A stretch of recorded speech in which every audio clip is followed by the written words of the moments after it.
आरक्षणासंदर्भात बिहार सरकारने जे पाऊल उचललं होतं, बिहारने जनगणना करून वाढीव 15% आरक्षण दिलं होतं.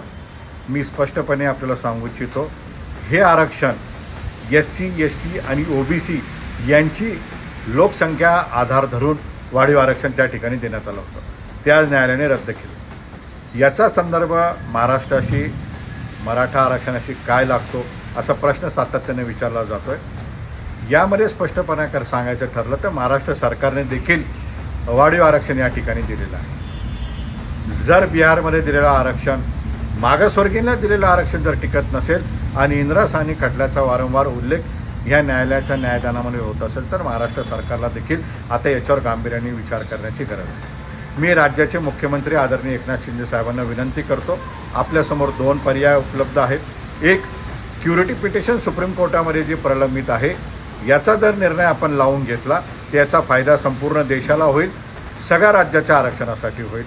आणि दुसरा पर्याय असा आहे की महाराष्ट्र सरकारने पाऊल पुढे टाकून जनगणना त्या ठिकाणी करावी, याची मागणी देश सरकारकडे करावी, भारत सरकारकडे करावी आणि संपूर्ण देशाची जनगणना होत असताना महाराष्ट्राची जनगणना जलद गतीने करून आरक्षण त्या ठिकाणी देण्यात यावं. हे 2च पर्याय आता आजच्या निर्णयानुसार सरकारच्या हातात आहे. मराठा समाजाचा सगळ्या सोयऱ्याचा जो निर्णय सरकारने परिपत्रक काढलेला आहे त्याची अंमलबजावणी तात्काळ सरकारने करावे, म्हणजे किमान काही लोकांना तरी याचा फायदा होईल.